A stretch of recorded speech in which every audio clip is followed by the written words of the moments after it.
오래전부터 예수님께서 오시기 전에 한 선지자가 와서 예수님의 길을 준비한다고 하는 선지자들의 예언이 있었습니다. 본문은 세례 요한이 그 선지자로서 그 예언들을 이루는 것을 전하여 주고 있습니다. 네, 그 말씀을 보겠습니다. 본문의 말씀입니다. 첫째, 예수님께서 구원의 사역을 시작하실 때가 되었을 때 선지자들이 예언한 대로 세례 요한이 미리 광야에서 나타나서 회개의 세례를 전파하였습니다. 예수님께서 언제 그 구원의 일을 하시기 위하여 이 세상에 등장하셨을까? 그때가 언제인가? 이것을 1절에서부터 3절에 있는 여러 사람들의 이름에서 볼 수가 있습니다. 적어도 본문의 1절에서 3절까지는 7사람의 이름이 나오고 있는데 유대 총독 본디오 빌라도, 유대왕 헤롯 안디바, 대제사장들인 안나스 가야바, 이런 사람들의 이름이 나오고 있죠. 모두가 익숙한 사람들의 이름들입니다. 이들이 모두 활동할 때입니다. 이 사람들을 우리가 본 적은 없지만 이 성경에서 특별히 예수님의 이 십자가와 부활의 사건에서 이 사람들의 이름을 많이 들었기 때문에 익숙한 이름들입니다. 결과적이지만 이 사람들이 예수님께서 십자가에서 죽으시고 부활하시는 하나님의 뜻을 이루게 했던 것입니다. 이들이 함께 활동할 때였습니다. 그때 하나님의 말씀이 빈들의 요한에게 임하였습니다. 우리가 이걸 2절에서 볼 수가 있죠. 하나님의 말씀이 임하였다. 이것은 구약에 있는 그 선지자들이 등장하는 그 모습을 전해주는 말씀과 같은 것입니다. 이 요한은 사가랴의 아들입니다. 이 사가랴의 아들 요한으로부터 세례의식이 시작되었습니다. 그래서 우리는 보통 이 사가랴의 아들을 세례 요한이라고 합니다. 세례 요한입니다. 그 세례 요한은 태어난 후에 주로 빈들에 있었습니다. 아마 아주 어렸을 때부터 이 빈들 광야로 나간 것 같습니다. 누가복음 1장 80절에서 볼 수가 있습니다. 하나님의 때가 되자 하나님께서 세례 요한에게 말씀을 주셨습니다.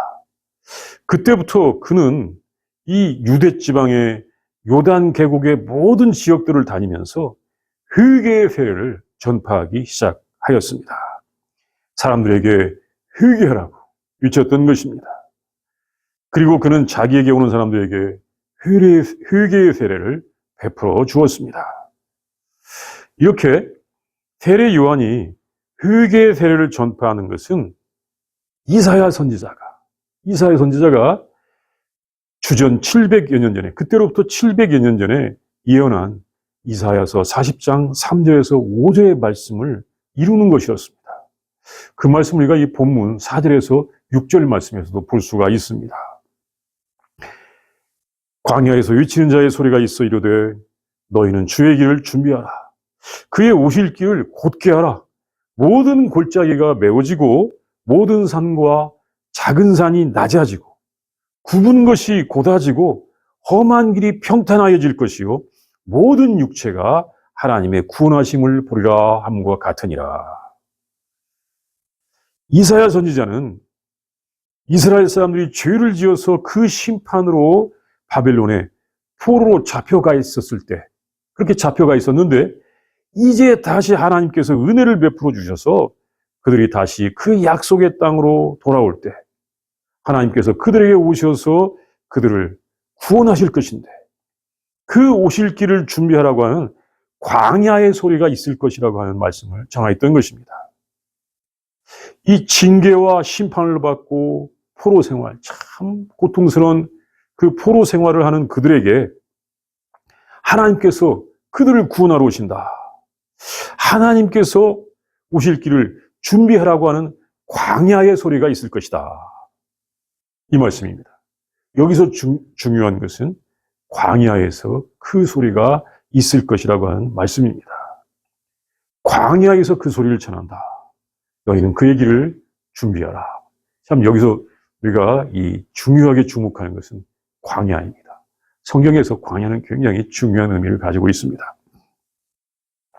그 광야에 누가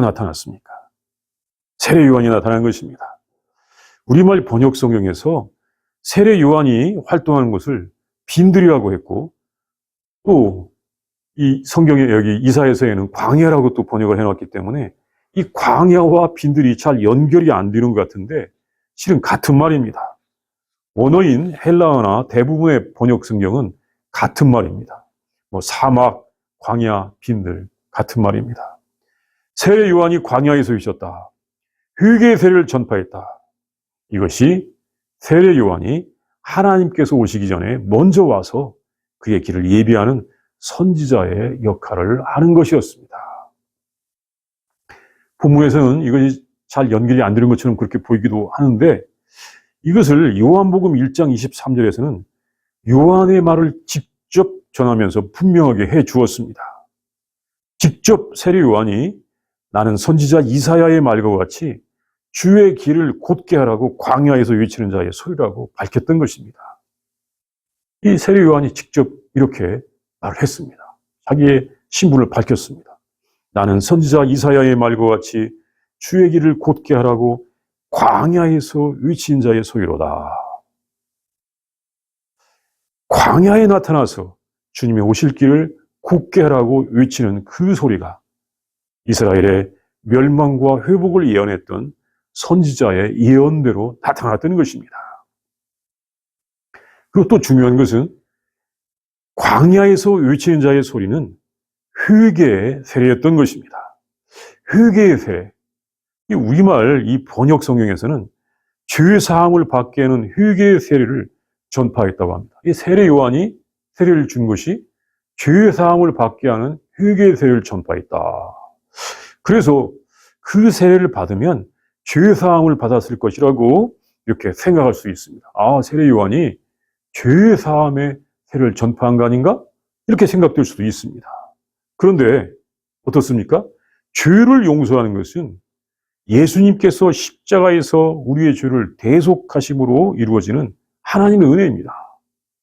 누가 죄를 용서해 줍니까? 하나님께서 은혜를 베풀어서 용서해 주시는데 예수님께서 십자가에서 우리의 죄를 위하여 대속의 죽으심을 죽으셨기 때문에 하나님께서 은혜를 베풀어 주시는 것입니다.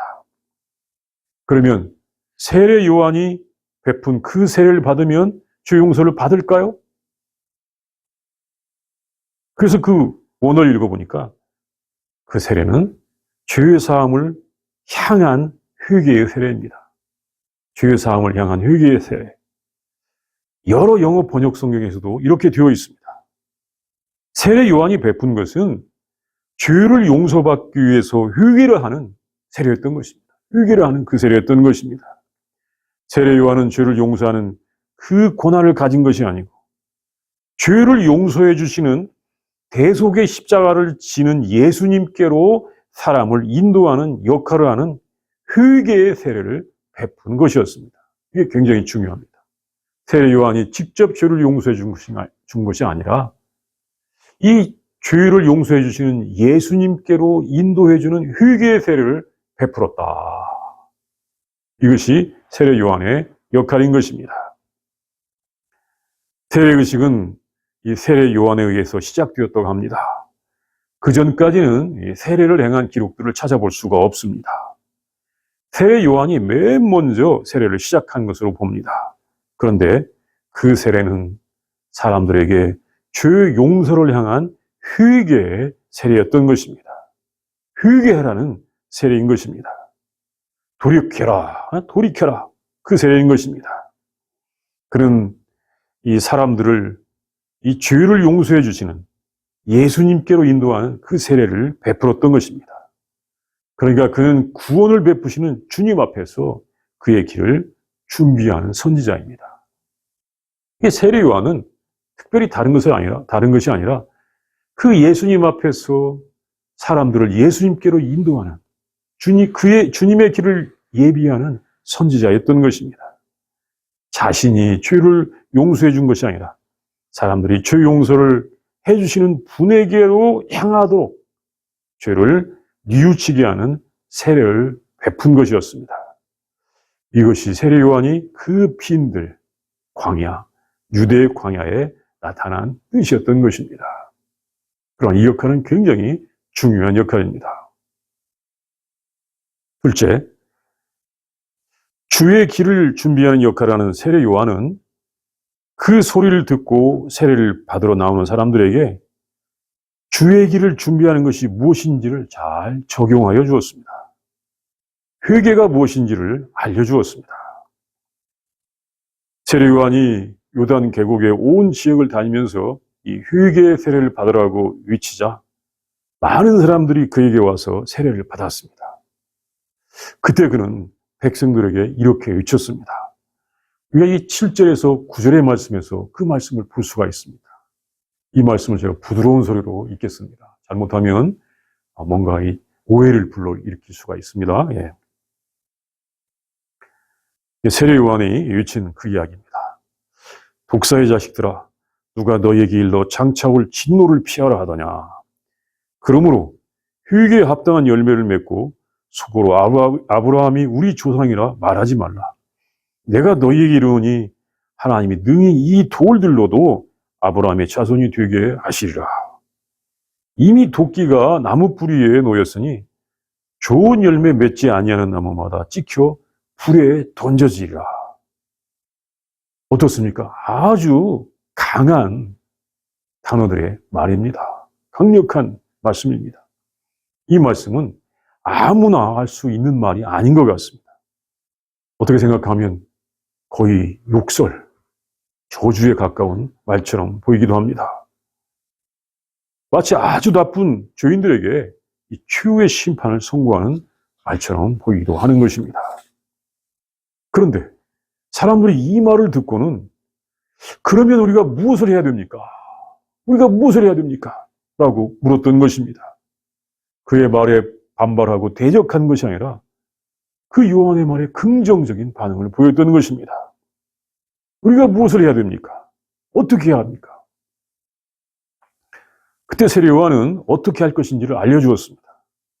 거기에 온 무리들, 또 세리들과 군인들에게 어떻게 해야 될 것인지를 알려주었던 것입니다. 그 무리들, 많은 사람들에게 이렇게 적용해 주었습니다. 옷 두 벌 있는 자는 옷 없는 자에게 나눠줄 것이요. 먹을 것이 있는 자도 그렇게 할 것이니라. 11절 말씀이죠. 예. 또 세리들에게는 이렇게 말하였습니다. 부과된 것 외에는 거두지 말라. 그 당시에 세리들이 막 그냥 자기들의 권한을 이용해서 많은 것을 강탈해 갔기 때문입니다. 부과된 것 외에는 거두지 말라. 또 군인들에게는 이렇게 말했습니다. 사람에게 강탈하지 말며 거짓으로 고발하지 말고 받는 급료를 족한 줄로 알라. 이렇게 말하였습니다.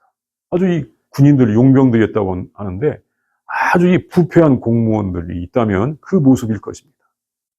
참 뉴스에서 많이 듣는 모습인데 막 강탈해가고 거짓으로 고발하고 하지 말라는 것입니다.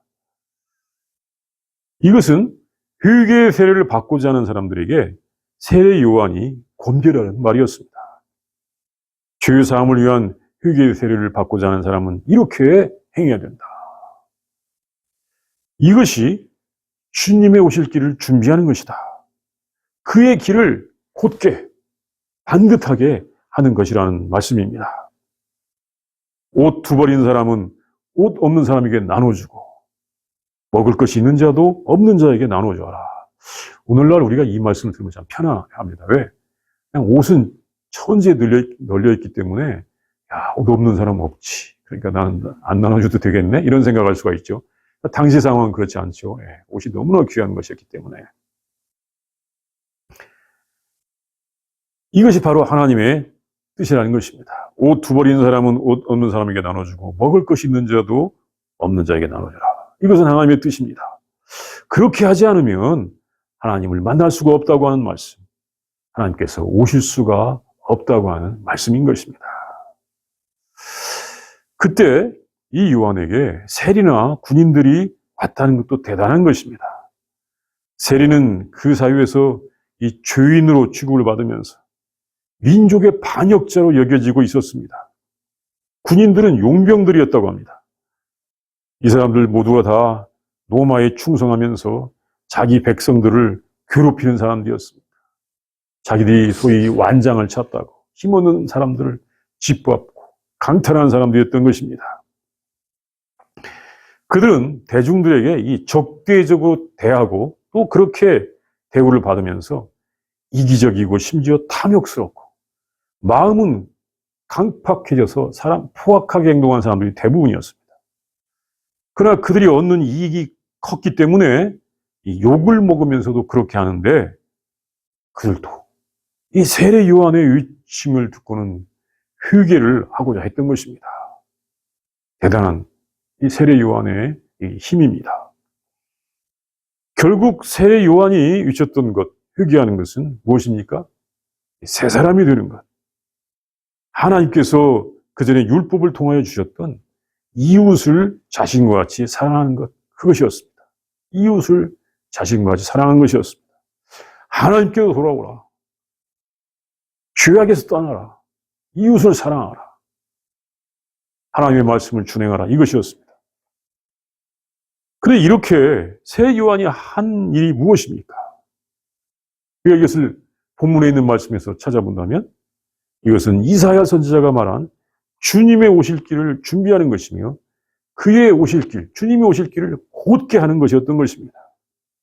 모든 골짜기가 메워지고 모든 산과 작은 산이 낮아지고 굽은 것이 곧아지고 험한 길이 평탄하여지는 것처럼 그 길이 곧게 되는 것입니다. 그 길을 곧게 하는 것입니다. 주님께서 오실 길을 준비하는 것입니다. 그 준비의 핵심은 이웃사랑입니다. 두 번 오시는 사람, 없는 사람에게 나눠주고 음식이 없는 자에게도 나눠주고 그래서 모두에게 어떤 격차나 고통이 없는 삶을 사는 사람들이 되도록 해야 하는 것입니다. 그래야 하나님께서 오신다. 하나님께서 오셔서 우리를 다스려 주신다. 이것이 하나님을 기대하는 사람들이 해야 될 준비인 것이었던 것입니다. 오늘날에도 많은 사람들이 하나님을 기다리고 있습니다.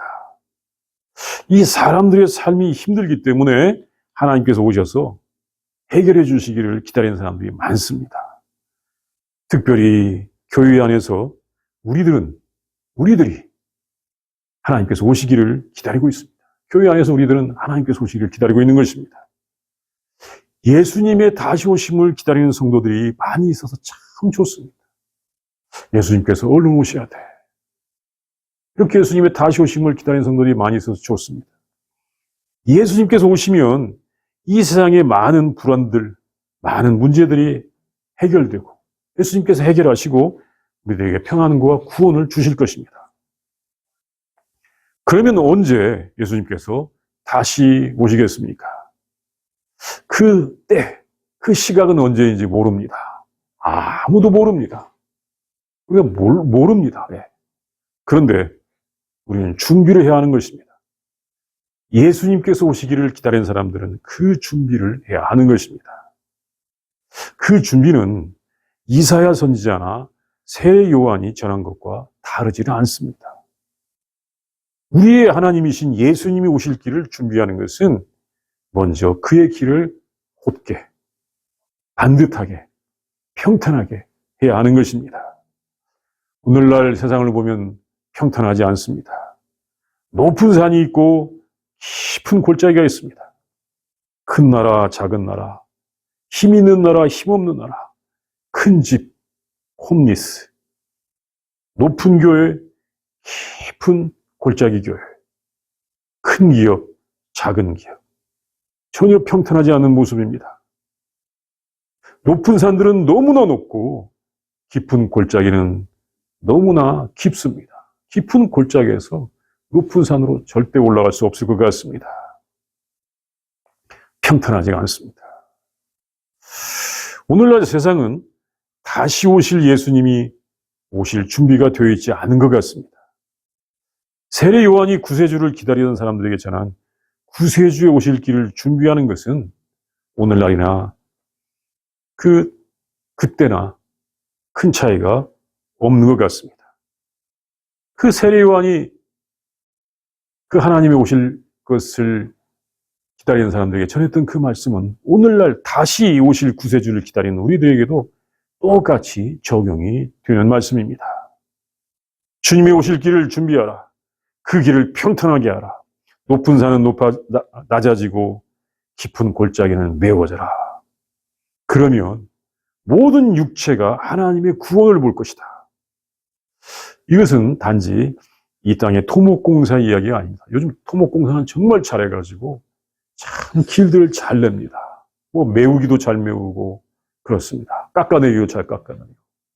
그러나 이것은 토목공사 이야기가 아니라 우리들의 영혼, 마음, 삶의 모습의 문제인 것입니다.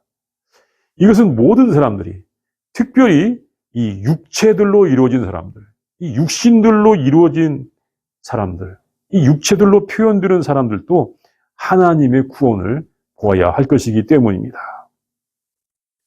구세주의 오실 길을 준비하라. 세례 요한은 구세주의 오실 길을 예비하는 선지자였습니다. 세례 요한을 통하여 많은 사람들이 예수님께로 왔습니다. 세례 요한의 제자들도 예수님의 제자들이 되기도 했었습니다. 오늘날 우리들도 예수님의 다시 오실 길을 준비해야 하는 것입니다. 예수님의 재림을 우리가 기다려야 합니다. 그 기다림은 어떤 징조를 보고 이 세상은 이제 다 망했다고 하는 것만이 아닙니다. 세상이 너무 악해서 이제 세상은 불과 유황으로 심판을 당할 일만 남았다고 하는 것만이 예수님의 재림을 기다리는 것이 아닙니다. 나는 죽어두면 돼? 이것만이 아닌 것입니다. 사람들이 타락한 이래 이 세상에는 항상 악이 존재해 왔습니다. 참 아주 거대한 악들도 존재해 왔습니다. 그 악을 행하는 육체들도 구세주로 인하여 하나님의 구원하심을 보게 하는 것이 하나님의 뜻입니다. 여기 참 대단한 그 말씀이 있는데 모든 육체가 하나님의 구원하심을 보이라 이 말씀입니다. 악을 행하는 사람들을 가리켜서 특별히 육체, 사르크스, 육신이라고 와 있는데 그들도 하나님의 구원하심을 보이라. 구세주로 인하여 하나님의 구원하심을 보이라. 이것이 하나님의 뜻인 것입니다. 우리가 그 얘기를 준비할 때 이사야는 여호와의 영광을 모든 사람이 본다고 하였는데 본문에서는 하나님의 구원하심을 사람들이 다 본다고 하였습니다. 이 사람들은 악인들, 죄인들을 지칭하는 말까지도 포함되는 말입니다. 하나님의 뜻은 몇 사람은 휴거되고 대다수는 불과 유황으로 가는 것이 아니라 모든 사람들, 모든 육체들이 하나님의 구원하심을 보는 것입니다. 모든 육체가 하나님의 구원하심을 보이라. 이것이 구세주의 오심, 그의 다시 오심을 기다리는 성도들의 소망인 것입니다. 그 소망을 향하여 주님의 오실 길을 준비하는 우리들이 다 되어야 할 것입니다. 이 시간 우리와 함께 기도합니다. 먼저 묵상합니다. 본문의 말씀을 상상해 봅니다. 광야에 빈들에 세례 요한이 나타나서 회개의 세례를 전파하기 시작합니다. 이 본문에 나오는 말씀처럼 세례 요한은 아주 강력한 말씀으로 사람들에게 회개를 촉구하였는데 그 말을 듣고 사람들은 우리가 무엇을 하여야 하겠습니까? 라고 세례 요한에게 와서 참 회개를 하면서 세례를 받습니다. 이 모습을 가리켜 이사야 선지자는 모든 사람이 구원하심을 보리라 라고 하는 하나님의 뜻을 전해주고 있습니다. 우리 이 세례 요한이 빈들에서 광야에서 강력하게 하나님 말씀을 전하고 사람들이 회개하는 모습, 그러면서 예수님을 준비하는 모습, 예수님의 오실 길을 예비하는 모습을 우리가 묵상하도록 하겠습니다.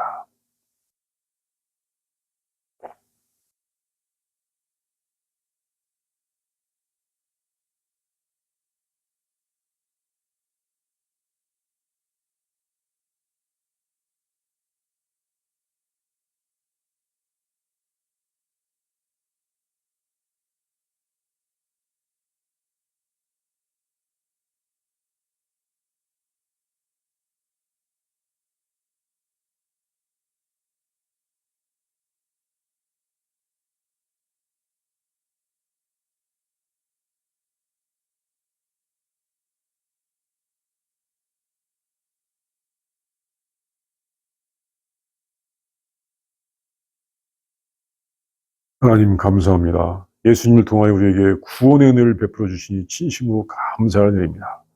이사야 선지자를 통하여 모든 육체가 하나님의 영광을 보이라고 예언하셨고, 세례 요한을 통하여 모든 사람이, 모든 육체가 주님의 구원하심을 보이라고 말씀을 해주셨고, 우리 예수님께서 대속의 십자가의 죽으심으로 말미암아 모든 사람들이 구원받을 수 있는 주의 용서의 길을 우리에게 허락하여 주시니 진심으로 감사를 드립니다. 하나님, 우리를 불쌍히 여기시고 긍휼을 베풀어 주시옵소서. 또한 우리를 불쌍히 여기시고 긍휼을 베풀어 주신 것 같이 이 땅의 모든 사람들에게 하나님 긍휼을 베풀어 주시옵시고 구원의 은혜를 내려 주시옵시며, 모든 사람들이 우리 하나님의 영광을 보고, 모든 사람들이 우리 예수님의 구원하심을 보고 하나님의 다스림을 받게 하여 주시옵소서.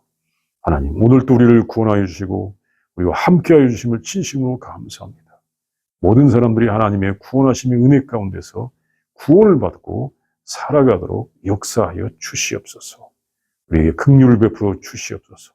우리를 불쌍히 여겨 주시옵소서. 예수님의 이름으로 기도합니다. 아멘.